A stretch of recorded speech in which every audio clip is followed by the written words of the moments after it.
Vida de Jesus. Capítulo 19. Paz seja convosco.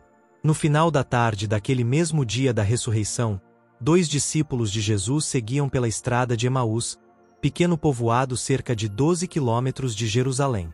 Iam perplexos por causa dos últimos acontecimentos e, principalmente, pelas notícias trazidas pelas mulheres que tinham visto os anjos e Jesus após a ressurreição. Voltavam para casa a fim de meditar e orar, na esperança de obter alguma luz em relação àquelas questões que lhes pareciam tão obscuras. À medida que avançavam no caminho, um estranho se aproximou e se uniu a eles na caminhada. Porém, iam tão absortos na conversa que mal notaram sua presença. Jesus estava ali para confortá-los. Disfarçado de estrangeiro, começou a conversar com eles. Os seus olhos, porém, estavam como que impedidos de o reconhecer. Então, lhes perguntou Jesus: Que é isso que vos preocupa e de que ides tratando à medida que caminhais? E eles pararam entristecidos.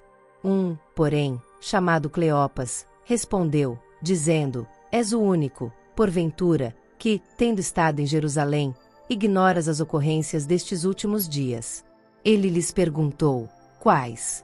E explicaram o que aconteceu a Jesus, o Nazareno, que era varão profeta, poderoso em obras e palavras, diante de Deus e de todo o povo. Lucas 24, versos 16 a 19. Então lhe contaram o que havia acontecido e repetiram o relato trazido pelas mulheres que haviam estado no túmulo naquela mesma manhã. Disse-lhes então Jesus: Ó nécios e tardos de coração para crer tudo o que os profetas disseram. Porventura, não convinha que o Cristo padecesse e entrasse na sua glória. E, começando por Moisés, discorrendo por todos os profetas, expunha-lhes o que a seu respeito constava em todas as Escrituras. Lucas 24, versos 25 a 27. Os discípulos silenciaram de espanto e alegria. Não se aventuravam a perguntar ao estranho quem era ele. Ouviam ansiosos enquanto ele lhes explicava a missão de Cristo. Base segura para a fé. Se o Salvador tivesse revelado sua identidade aos discípulos, eles teriam ficado satisfeitos. Na plenitude de sua alegria, nada mais teriam desejado. Mas era necessário que eles compreendessem como sua missão havia sido predita por todos os símbolos e profecias do Antigo Testamento. Deveriam construir a sua fé sobre esses marcos. Cristo não operou nenhum milagre para convencê-los, mas seu primeiro trabalho foi explicar-lhes as Escrituras. Eles haviam considerado sua morte como a destruição de todas as suas esperanças. Agora, Cristo lhes mostrava, partindo dos profetas, que isso era a mais forte evidência para sua fé. Ao ensinar os discípulos, Cristo lhes mostrou a importância do Antigo Testamento como testemunho de sua missão. Muitos hoje rejeitam o Antigo Testamento afirmando que ele não é mais necessário, mas esse não é o ensino de Cristo.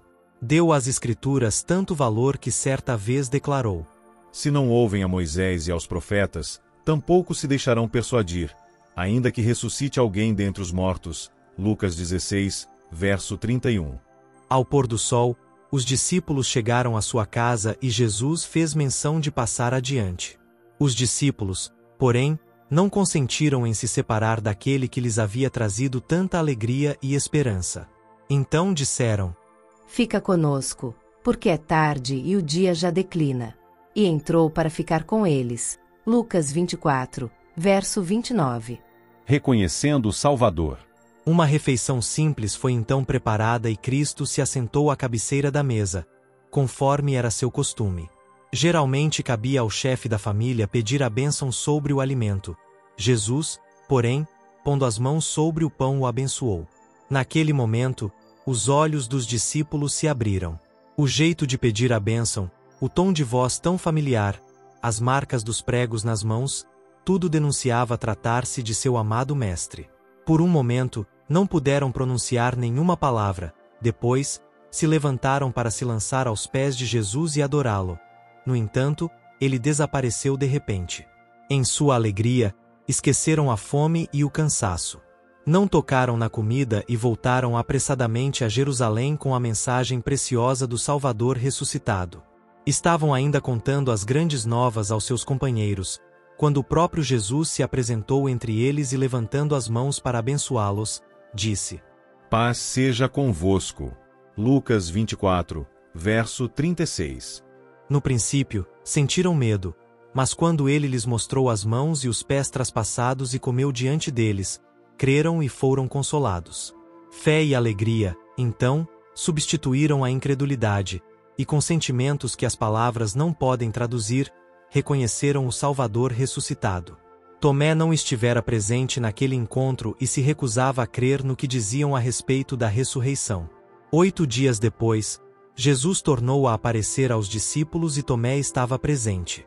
Mostrando-lhe os sinais de sua crucifixão nas mãos e nos pés, o discípulo se convenceu depressa e exclamou: Senhor meu e Deus meu. João 20, verso 28. A missão. Naquela sala situada no andar superior, Cristo explicou outra vez as Escrituras em relação a si mesmo. Então disse aos discípulos que o arrependimento e o perdão dos pecados deveriam ser proclamados em seu nome entre todas as nações, começando em Jerusalém.